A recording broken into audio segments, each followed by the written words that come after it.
ಆತ್ಮೀಯ H16 news ಅರ್ಥಾತ್ ಹೇ ಸೀತಾರಾಮ್ಗೆ ಸ್ವಾಗತ. ನಾನು ನಿಮ್ಮವ MI ಅಥವಾ ಮಲ್ಲಪ್ಪ ಜೋತಾರಾತ್ಮೀಯರೇ. ಬೆಳಗಾವಿ ಜಿಲ್ಲೆ ಅಂದ ತಕ್ಷಣ, ಅದು ರೈತರ ಹೋರಾಟ ಬಂದ ತಕ್ಷಣ ಶಶಿಕಾಂತ್ ಗುರೂಜಿ ಹೆಸರು ಮುಂಚೂಣಿಗೆ ಬರ್ತದೆ. ಆಲ್ರೆಡಿ ಉತ್ತರ ಕರ್ನಾಟಕದಲ್ಲೇ ಶಶಿಕಾಂತ್ ಗುರೂಜಿ ಅವರ ಹೆಸರು ರೈತ ಸಮುದಾಯದಲ್ಲಿ ಒಳ್ಳೆಯ ಮನಸ್ಸಿಂದ ಎಲ್ಲರೂ ನಡೀತಾ ಇರ್ತಾರೆ. ಇಲ್ಲಪ್ಪ ಇವರು ಈ ವ್ಯಕ್ತಿಯಲ್ಲೇ ಒಂದು ಸಂಘಟನೆ ಮಾಡೋ ಶಕ್ತಿ ಅಷ್ಟಲ್ಲ, ಒಂದು ಬದಲಾವಣೆ ಮಾಡೋದು ಶಕ್ತಿನೂ ಇರಲಿಲ್ಲ ಅನ್ನೋದು ಭಾಳ ಜನ ರೈತರ ಅಭಿಪ್ರಾಯ. ಹೀಗಾಗಿ ರೈತರಿಗೆ ಶಶಿಕಾಂತ್ ಗುರೂಜಿಯವ್ರ ಮೇಲೆ ಒಂದು ವಿಶ್ವಾಸ, ಏನು ಹೇಳಿದ್ರು ಸತ್ಯ ಹೇಳ್ತಾರೆ, ಅದಕ್ಕಾಗಿ ನಿಷ್ಠುರವಾಗಿ ಮಾತಾಡ್ತಾರೆ ಮತ್ತು ರೈತರ ಮನಸ್ಸಿಗೆ ಮುಟ್ಟೋ ಹಾಗೆ ತಮ್ಮ ಭಾಷೆನ ಬಳಸ್ತಾರೆ.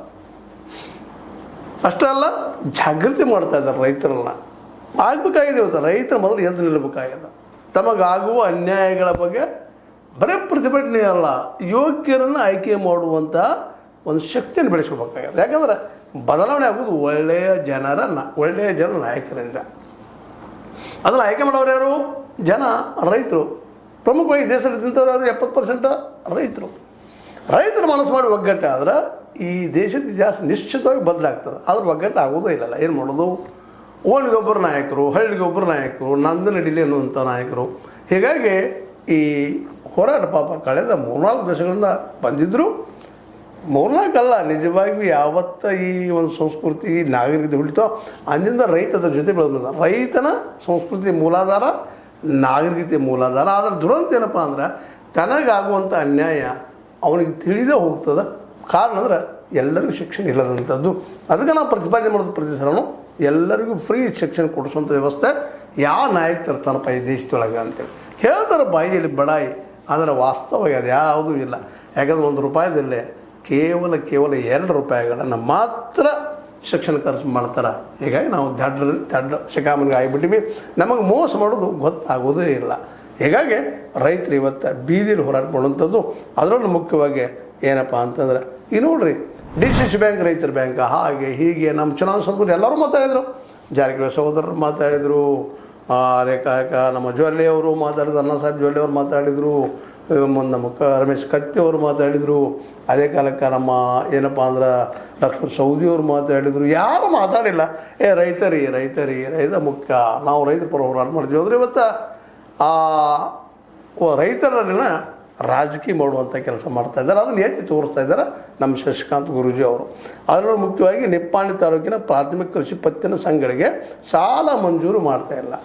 ಎಲ್ಲೆಲ್ಲಿ ತಮ್ಮ ಜನ ಈಗ ಆಡಳಿತರು ಇದ್ದಾರಲ್ಲ, ಅಂದರೆ ಜೊಲ್ಲೆಯವರ ಮತ್ತು ಜೊಲ್ಲೆಯವ್ರ ಜೊತೆಗಾರರು ಏನು ಆಡಳಿತ ಮಾಡ್ತಾ ಇದ್ದಾರೆ, ಇವರು ತಮ್ಮ ವಿರೋಧಿಗಳು ಎಲ್ಲಿದ್ದಾರೆ, ರೈತರು ತಮ್ಮ ಮತ ಎಲ್ಲಿ ಹಾಕಿಲ್ಲ ಅಲ್ಲಿ ಅವ್ರಿಗೆ ಕಾಡುವಂಥ ಕೆಲಸ ಮಾಡ್ತಾರೆ, ಅವ್ರಿಗೆ ಲೋನ್ ಸಿಗದಂಗೆ ಮಾಡ್ತಾರೆ ಅನ್ನೋದು ಆರೋಪ ಮಧ್ಯದಿಂದ ಅದು ಯಾರೂ ಇಲ್ಲ. ಅವರು ಆಡಳಿತರಿದ್ದವ್ರು ಮಾಡ್ತಾರೆ ಅಂತ ಇವತ್ತಿನ ಇವರು ಬಂದಿದ್ದಾರೆ. ಇವ್ರ ಮೇಲೆ ಆರೋಪ ಅದ. ಜೊಲ್ಲೆ ಮತ್ತು ಬಾಲಚಂದ್ರ ಜಾರಕಿಹೊಳಿ ಅವರು ಮತ್ತು ಸತೀಶ್ ಜಾರಕಿಹೊಳಿ ಅವರ ಒಂದು ಸಂಘಟನೆ ಮೇಲೆ ಇವರು ಆರೋಪ ಮಾಡ್ತಾಯಿದ್ದಾರೆ ವಿರೋಧಿಗಳು. ಅದು ನಿಜಾನೂ ಇರ್ಬೋದು, ಸುಳ್ಳು ಇರ್ಬೋದು. ಆದರೆ ಶಶಿಕಾಂತ್ ಗುರೂಜಿ ಅವ್ರು ಮಾಡ್ತಾರಪ್ಪ ಅಂತಂದ್ರೆ ಇದು ಸತ್ಯದ. ಅದಕ್ಕೆ ಆರಂಭದಲ್ಲಿ ಹೇಳಿದೆ ನಾನು, ಶಶಿಕಾಂತ್ ಗುರೂಜಿ ಅವ್ರು ಮಾತಾಡ್ತಾರೆ ಅಂದ್ರೆ ಸತ್ಯ ಇರ್ತದಪ್ಪ ಅಂತೇಳಿ. ಇದು ಆಗಬಾರ್ದು ರೀ. ಮೊದಲೇದಂತೆ ಪಾಪ ನಮ್ಮ ರೈತರು ಬೇಡಿಕೆ ಇತ್ತು, 1 ಎಕರೆಗೆ 1 ಲಕ್ಷ ಸಾಲ ಕೊಡ್ರಿ. ಆಲ್ರೆಡಿ ಅಪೆಕ್ಸ್ ಬ್ಯಾಂಕದ್ದು ರೂಲ್ಸ್ ಇದ್ದಾವೆ. 82,000 ರೂಪಾಯಿಗಳನ್ನ ಕಬ್ಬಿ ಕೊಡಬೇಕು ಅಂತೇಳಿ ಆ ದಿಶೆಯಲ್ಲಿ 1 ಲಕ್ಷ ಕೊಡಲಿ ಅಂತ ಹೋರಾಟ ಮಾಡ್ತಾಯಿದ್ರು. ಬ್ಯಾಂಕ್ ಅವರು ರೈತರು ಇತ್ತೀಚೆಗೆ ಅದನ್ನು ಕೇಳೋದು ಬಂದುಬಿಡಿದ್ರೆ, ಯಾಕಂದ್ರೆ ಕೊಡೋದಿಲ್ಲ ಯಾವ ಪಾಪ ಅವರಲ್ಲಿ ಭಯ ಮಾಡಿದ್ರು ಗೊತ್ತಿಲ್ಲ. ಶಶಿಕಾಂತ್ ಗುರೂಜಿ ಅವರು ಇಷ್ಟು ದೊಡ್ಡದಾಗಿ ಮಾಡಬೇಕಾಗಿತ್ತು. ನಾವು ಸ್ಟ್ರೈಕ್ ಮಾಡ್ತೀವಿ, ಮತ್ತೇನೋ ಮಾಡ್ತೀವಿ ಅಂತ ಅಂದಿದ್ರು. ಇಲ್ಲಿವರೆಗೆ ಏನು ಕಂಡು ಬಂದಿಲ್ಲ. ಇನ್ನು ಮುಂದೆ ಏನು ಮಾಡ್ತಾರೆ ನೋಡೋಣ. ಅದೇನೂ ಇರಲಿ, ಈ ನಮ್ಮ ವಿರೋಧಿ ಕೃಷಿ ಪತ್ತಿನ ಬ್ಯಾಂಕ್ಗಳ ಅಲ್ಲೇನು ರೈತರು ಇರ್ತಾರೆ ಅವ್ರಿಗೆ ಸಾಲ ಮಂಜೂರು ಮಾಡ್ತಾ ಇಲ್ಲ ಅಂತೇಳಿ ನಮ್ಮ ಈ ಶಶಿಕಾಂತ್ ಗುರೂಜಿ ಜೊತೆಗೆ ಅವ್ರು ಯಾವಾಗಲೂ ಅವರ ನೆರಳಾಗಿರ್ತಿರುವಂಥ ನಮ್ಮ ಚೂನಪ್ಪ ಪೂಜಾರಿ ಅವರು ಆರೋಪ ಮಾಡ್ತಾಯಿದ್ದಾರೆ. ಅದಕ್ಕಾಗಿ ನಿಪ್ಪಾಣಿ ಸ್ಟ್ರೈಕು ಮಾಡಿದ್ರು DCC ಬ್ಯಾಂಕಿನ ವಿರೋಧವಾಗಿ. ಮತ್ತು ನೀವು ಒಂದೇಳೆ ಅವ್ರು ಮಾಡಲಿಲ್ಲ ಅಂದರೆ ನಾವು 1 ಲಕ್ಷ ಜನರ ಕರ್ಕೊಂಡ್ಬಂದು ಸ್ಟ್ರೈಕ್ ಮಾಡ್ತೀವಿ ಅನ್ನುವಂಥ ಮಾತಾಡ್ತಾ ಇದ್ದಾರೆ. ನಿಜವಾಗಿಯೂ ಸ್ಟ್ರೈಕ್ ಮಾಡೋದು ಅನಿವಾರ್ಯದ ಆ ಮಾತು ಬೇರೆ. ಆದರೆ ಇಂಥ ವಿಚಾರಗಳಲ್ಲೇ DCC ಬ್ಯಾಂಕಿನ ಇವತ್ತಿನ ಆಡಳಿತ ಪಕ್ಷ ಇಂಥ ಮಲತಾಯಿ ಧೋರಣೆಯನ್ನು ತಮ್ಮ ವಿರೋಧಿಗಳು ಮಾಡಬಾರ್ದು ಅನ್ನೋದು ಶಶಿಕಾಂತ್ ಗುರೂಜಿಯವರ ಮತ್ತು ಚೂನಪ್ಪನವರ ಒತ್ತಾಯ. ಯಾಕಂದ್ರೆ ರೈತರಿಗೆ ಮೋಸ ಮಾಡೋಕೆ ಹೋಗ್ಬೇಡ್ರಪ್ಪ. ಅವ್ರು ನಿಮ್ಗೆ ಓಟ್ ಆಗಿರಲಿಕ್ಕಿಲ್ಲ, ಆದರೆ ಅವ್ರು ರೈತರು ಮರ್ಲಿಕ್ಕೆ ಹೋಗ್ಬೇಡ್ರಿ. ವಿರೋಧ ಅನ್ನೋ ಕಾರಣಕ್ಕಾಗಿ ನೀವು ಸಾಲ ಕೊಡೋದು 40,000 ಕೊಡ್ತೀರಿ, ಅದನ್ನು ಕೂಡ ಹಿಂದೆ ಮಾಡಿದರೆ ಹೆಂಗೆ ಅನ್ನುವಂಥದ್ದು ಅವರ ಒಂದು ಏನಪ್ಪ ಮೂಲ ಪ್ರಶ್ನೆ. ಯಾಕೆಂದ್ರೆ 1 ಲಕ್ಷ ಒಂದು ಎಕರೆ ಕೊಡಬೇಕು ಅಂತ ಬೇಡಿಕೆ ಮಾಡ್ತಾ ಇದ್ದಾರೆ. ಬಡ್ಡಿಯಲ್ಲಿ ಸಾಲ ಕೊಡ್ರಿ ಅಂತರು ಕಡಿಕ ರೈತರಲ್ಲಿ ಹೋಲ್ಪ ಬಡ್ಡಿ ಒಂದಿಟ್ಟು ನಾವು ಕೊಡ್ತೀವಿ, ಆದರೆ ನೀವು 1 ಲಕ್ಷ ಕೊಡೋದು ಮಾಡಿರಿ ಅಂದರು. 40 ಸಾವಿರ ಏನಪ್ಪ ಅಂತ ಬಡ್ಡಿ ಇಲ್ಲದು ಮಾಡಿರಿ, ಶೂನ್ಯ ಬಡ್ಡಿ ಮಾಡಿರಿ, ಅದ್ರ ಮೇಲೆ ಒಂದು ಸ್ವಲ್ಪ ಬಡ್ಡಿ ಹಚ್ಚಿರಿ ಅನ್ನೋಂಥ ಮಾತು ಮಾತಾಡಿದರು. ಅದಕ್ಕೇನು ಇಲ್ಲಿವರೆಗೆ ಯಾವ ಸ್ಪಂದನೂ ಡಿಸಿಸ್ ಬ್ಯಾಂಕಿಂದ ಬಂದಿಲ್ಲ. ನಮಗೇನಿಲ್ಲ ರೀ 40 ಸಾವಿರ ಮೇಲೆ ಕೊಡಕ್ಕೆ ಬರೋದು ಸ್ವಲ್ಪ ಸತೀಶ್ ಅವರು ಹೇಳಿದರು, ಜ್ವಾಲೆ ಅವರು ಹೇಳಿದರು. ಮತ್ತು ಜ್ವಾಲೆ ಇಷ್ಟಕ್ಕೆ ನಿಲ್ಲಿಲ್ಲ, ನಾವು ಕಮರ್ಷಿಯಲ್ ಪರ್ಪಸ್ ನಾವು ಕೊಡ್ತೀವಿ ಮತ್ತು ಯಾರು ತೋಳ್ರಿ ಅಂತೇಳಿ ಈ ಒಂದು ಕೃಷಿಯ ಬ್ಯಾಂಕನ್ನು ಕಮರ್ಷಿಯಲ್ ಬ್ಯಾಂಕ್ ತಮ್ಮ ಬೀರೇಶ್ವರ ಬ್ಯಾಂಕ್ ಮೇಲೆ ಮಾಡಲಿಕ್ಕೆ ಹೊರಟುಬಿಟ್ರು ಅಂಥೇಳಿ ಅವ್ರ ವಿರೋಧಿಗಳು ಇವತ್ತು ಆರೋಪ ಮಾಡ್ತಾ ಇದ್ದಾರೆ. ಅಂದ್ರೆ ಈ ಜ್ವಲ್ಲೆಯವರಾಗಿರ್ಬೋದು, ಈ ರಮೇಶ್ ನಮ್ಮ ಸತೀಶ್ ಜಾರಕಿಹೊಳಿ ಅವರಾಗಿರ್ಬೋದು, ಬಾಲಚಂದ್ರ ಜಾರಕಿಹೊಳಿ ಅವರಾಗಿರ್ಬೋದು, ಇವ್ರೇನು ಒಂದು ಸಂಘಟನೆ ಅದ ಅದು ಏನು ಆಡಳಿತ ಮಾಡ್ತದೆ, ಇವ್ರಿಗೆ ಏನಪ್ಪ ಅಂತಂದರೆ ಮುಖ್ಯವಾಗಿ ರೈತರಿಗೆ ಪೋಸ್ಟ್ ಮಾಡೋದು ಹೆಲ್ಪ್ ಮಾಡಬೇಕು ಅನ್ನೋ ಮನಸ್ಸು ಅದಾನ ಅನ್ನುವಂಥ ಪ್ರಶ್ನೆ ಇವತ್ತು ರೈತರು ಮಾಡ್ತಾ ಇದ್ದಾರೆ. ಯಾಕಂದ್ರೆ ರೈತರ ಬ್ಯಾಂಕ್ ಅದು, ರೈತರಿಗೆ ಇರಬೇಕದು. ಅಟ್ಲೀಸ್ಟ್ ಪ್ರತಿಯೊಬ್ಬ ರೈತಗೆ ಇವತ್ತು 10-20 ಲಕ್ಷ 30 ಲಕ್ಷ ಕಿಮ್ಮತ್ತಾಗುವಂಥ ನೀರಾವರಿ ಭೂಮಿಗಳು 50 ಲಕ್ಷ ಅಂತ ಹೇಳ್ತಾ ಇದ್ದಾರೆ. ಅಂಥ ಭೂಮಿ ನೀವು 1 ಲಕ್ಷ ರೂಪಾಯಿ ಸಾಲ ಕೊಡೋದಿಲ್ಲ ಕಬ್ಬಿಗೆ ಅಂತಂದ್ರೆ, ಮತ್ತು ಇನ್ನುಳಿದ ಬೆಳೆಗೆ ಕೊಡೋದಿಲ್ಲ ಅಂದರೆ ಏನು ಮಾಡೋದು ತೊಗೊಂಡು ಅನ್ನೋಂಥ ಮಾತುಗಳು ಕೇಳಿ ಬರ್ತಾ ಇದ್ದಾವೆ.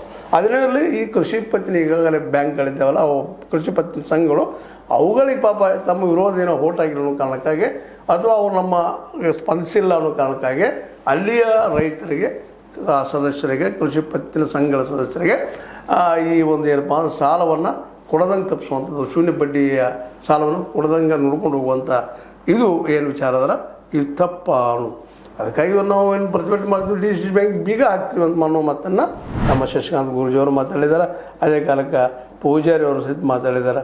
ಯಾಕಂದರೆ ಅವರು ಸ್ವತಃ ನಮ್ಮ ಪೂಜಾರಿ ಅವರು ಹೇಳ್ತಾ ಇದ್ದಾರೆ, ಡಿಸಿಸಿ ಬ್ಯಾಂಕ್ನಲ್ಲಿ ವಿಭಿನ್ನ ರೀತಿಯ ರಾಜಕೀಯ ನಡೆಯುತ್ತಿದೆ, ರಾಜಕೀಯ ನಡೆಯುತ್ತಿಲ್ಲ ನಾವು ಮಾತಾಡಿದ್ರೆ, ಬಟ್ ನಡೆದಿನ ಸುಳ್ಳಲ್ಲ ಅವನು ಮಾತಾಡ್ತಾ ಇದ್ದಾರೆ. ಹಲವು ವರ್ಷಗಳಿಂದ ರೈತರಿಗಾಗಿ ಪ್ರಾಮಾಣಿಕವಾಗಿ ಕೆಲಸ ಮಾಡುತ್ತಿರುವ PKPSಗಳಿಗೆ ಸಾಲ ನೀಡುತ್ತಿಲ್ಲ. ಯಾರಿಗೆ ಸಾಲ ನೀಡ್ತಾ ಇಲ್ಲ, ಪ್ರಾಮಾಣಿಕ ಯಾವ ಕೆಲಸ ಮಾಡೋದು PKPS ನೀಡ್ತಾ ಇಲ್ಲ. ಅದರ ಕಮಿಷನ್ ಹೊಡಿಯೋದು ಮತ್ತೇನಿರ್ಬೋದು ಆರೋಪಗಳು ಇಲ್ಲಂತಲ್ಲ. ಒಬ್ಬ ಯಾಕೆ ಜವಾಬ್ದಾರಿತವಾದಂಥ ನಮ್ಮ ಶಿವನಪ್ಪ ಪೂಜಾರಿಯವರು ಆರೋಪ ಮಾಡೋದಪ್ಪ ಅಂದ್ರೆ ಸತ್ಯದ ಅಲ್ಲೇ ಅಂತೇಳಿ. ಅಂದ್ರೆ ನಮ್ಗೆ ಬೇಕಾದವ್ರಿಗೆ ಮಾಡೋದು, ಕಮಿಷನ್ ತೊಗೊಂಡು ಮಾಡೋದು, ಬಡ್ಡಿ ಇರೋದಿಲ್ಲ ಅಂದ್ಕೊಳ್ಳೋ ಸ್ವಲ್ಪ ಆ ಕಮಿಷನ್ ಯಾರು ತುಂಬ್ತಿದ್ದಪ್ಪ ಅದು ಅರ್ಧ ನಮ್ಮ ಕೊಡು ಅಂತ ಹೇಳೋದು, ಇಂಥವೆಲ್ಲ ನಡೀತಾ ಇರ್ತಾವೆ, ತೆರೆ ಮರಿ ನಡೀತಾ ಇರ್ತಾವೆ. ಅಂಥವ್ರು ಕೊಡೋಂಥ ಕೆಲಸಗಳು ಆಗ್ತಾ ಇರ್ತಾವೆ. ಯಾಕಂದ್ರೆ ನಾವು ಆರಿಸಿ ಬಂದೀವಪ್ಪ, PKPS ಆರಿಸಿ ಬರ್ಬೇಕಾದ್ರೆ ನಾವು ದುಡ್ಡು ಖರ್ಚು ಮಾಡೀವಿ, ಡೈರೆಕ್ಟರ್ ಆಗ್ಬೇಕಾದ್ರೆ ದುಡ್ಡು ಖರ್ಚು ಮಾಡೀವಿ, ಮತ್ತು ದುಡ್ಡು ಹಿಡಿತೀವಿ ನಾವು.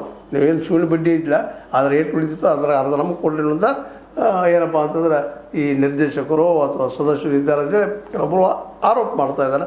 ಆ ಆರೋಪದಲ್ಲಿ ಹೂರುಳಿಲ್ಲ ಅಂತ ಹೇಳೋದಿಲ್ಲ. ತನಿಖೆ ಆಗಬೇಕೆಲ್ಲವು, ತನಿಖೆ ಮಾಡೋರು ಯಾರು, ಮಾಡಬೇಕಾದವರು ಈಗ ಆರೋಪ ಕೇಳಿ ಬರ್ತಾ ಇದ್ದಾರೆ. ಈಗಂತೂ ನಿರ್ವಹಿಸಿ ನಮ್ಮ ಶಶಿಕಾಂತ್ ಗುರೂಜಿಯವರು ಚೋನಪ್ಪ ಪೂಜಾರಿ ಅಂತ ಸ್ವಚ್ಛ ಆರೋಪ ಮಾಡ್ತಾ ಇದ್ದಾರೆ. ಏನಪ್ಪ ನೀವು ನಮಗೆ ಕೊಡೋದು ಮಾಡಿರಿ ಸಾಲ ಅಂಥೇಳಿ, ಇಲ್ಲ ನಾವು ಹೋರಾಟ ಮಾಡ್ತೀವಿ ಅನ್ನೋ ಮಾತನ್ನು ಮಾತಾಡ್ತಾ ಇದ್ದಾರೆ. ಏನಾಗ್ತದೆ ನೋಡು ನಿನ್ನ, ಯಾಕಂದ್ರೆ ಇವೆಲ್ಲ ನಡೀತಿರುವಂಥ ವಿಚಾರಗಳು. ಅದಕ್ಕೆ ಈ ಒಂದು ಜ್ವಲಂತ ಸಮಸ್ಯೆಗಳಿಗೆ ಇವತ್ತು ನಮ್ಮ ಶಶಿಕಾಂತ್ ಗುರೂಜಿಯವರು ತಮ್ಮ ನೇತೃತ್ವದಲ್ಲಿ ಹೋರಾಟ ಮಾಡ್ತಾ ಇರೋದು. ಇನ್ನೊಂದು ಮಾಡಲೇಬೇಕಾದ್ದು ಏನಪ್ಪ ಅಂದ್ರೆ 1 ಎಕರೆಗೆ 1 ಲಕ್ಷ ಸಾಲ ಕೊಡಲೇಬೇಕು, ಮಿನಿಮಮ್ ಬಡ್ಡಿ ಮೇಲೆ ಶೂನ್ಯ ಬಡ್ಡಿ ದರದ ಮೇಲೆ ಅನ್ನೋಂಥ ಒಂದು ದೊಡ್ಡ ಮೂಮೆಂಟನ್ನು ಇವತ್ತು ಶಶಿಕಾಂತ್ ಗುರೂಜಿಯವರು ಹಮ್ಮಿಕೊಳ್ತಾರ ಅನ್ನೋದು ಈ ರೈತರ ಪ್ರಶ್ನೆ. ರೈತರು ಎಲ್ಲರೂ ನೋಡ್ತಾ ಇದ್ದಾರೆ. ಅದರಿಗೆ ಜಲ್ದಿ ಆಗಲಪ್ಪ ಅಂತೇಳಿ ನಾ ಕೆಲಸಕ್ಕೆ ಯಾವಾಗ ಬೆನ್ನಂತಾರೆ ಆ ಸಿಕ್ಕ ತಕ್ಷಣ ನಿಮ್ಮ ಜೊತೆಗೆ ಚರ್ಚೆ ಮಾಡ್ತೀನಿ ಅಂತ ಹೇಳ್ತಾ, ಇದು ನಿಮ್ಮ ಲೈಕ್ ಆಗಿರ್ಬೋದು, ಲೈಕ್ ಮಾಡಿ ಶೇರ್ ಮಾಡಿ ಕಮೆಂಟ್ ಮಾಡಿ ಜೊತೆಗೆ ಸಬ್ಸ್ಕ್ರೈಬ್ ಮಾಡಿ. 16 ನ್ಯೂಸ್ ಅರ್ಥಾತ್ ದೇಶದ ಸತ್ಯಕಾಯಿಗಳು ವಂದನೆಗಳು. ಆತ್ಮೀಯ ಸಾರ್ವಜನಿಕರಲ್ಲಿ H16 ಅರ್ಥಾತ್ ಸೀತಾರಾಮದಿಂದ ಒಂದು ಮನವಿ. ಈ ಸಂಸ್ಥೆ ಭ್ರಷ್ಟಾಚಾರ, ಅನ್ಯಾಯ, ಅತ್ಯಾಚಾರಗಳಿಂದ ನೊಂದವರ ವೇದಿಕೆ. ಅನ್ಯಾಯಕೋರರ, ಭೂಗಳ್ಳರ, ನಶಾ ಸಾರಾಯಿ ಮಾಫಿಯಾಗಳ ವಿರುದ್ಧದ ಧ್ವನಿ. ರೈತರ, ಕೂಲಿಕಾರ, ಕಾರ್ಮಿಕರ, ಬಿದ್ದ ಸಮುದಾಯ ಜನರ ಧ್ವನಿ. ಬೆಂಬಲವಾಗಿ ನಿಂತು ತನುಮನ ಧನದ ಸಹಾಯಕ್ಕೆ ಸಾರ್ವಜನಿಕರಲ್ಲಿ ಕೋರಿಕೆ. ದಾನದ ಸಹಾಯ ನೀಡಿ ಸ್ವಾತಂತ್ರ್ಯ ಪತ್ರಿಕೋದ್ಯಮ ಉಳಿಸಿ ಬೆಳೆಸಿ. ವಂದನೆಗಳು. ತಮ್ಮನ್ನೇ ನಂಬಿರುವ ಮಲ್ಲಪ್ಪ ಇ ಜೋತಾವರ್. ಈ ಕೆಳಗಿನ QR ಸ್ಕ್ಯಾನ್ ಮಾಡಿ ಅಥವಾ ಈ ನಂಬರ್ ಅಂದರೆ 7411402405ಗೆ ಇಲ್ಲ 9686864852ಗೆ ನೀವು ಫೋನ್ಪೇ ಮಾಡಿ, ಪೇಟಿಎಮ್ ಮಾಡಿ ಅಥವಾ ಇನ್ನಾವುದೇ ಮಾಧ್ಯಮದಿಂದ ಗೂಗಲ್ ಮೂಲಕ ಸಹಾಯ ಮಾಡಿ. ಈ ಪ್ರಾಮಾಣಿಕ ಪತ್ರಿಕೋದ್ಯಮವನ್ನು ಉಳಿಸಿ ಅಂತ ಮತ್ತೊಮ್ಮೆ ಮನವಿ. ವಂದನೆಗಳು.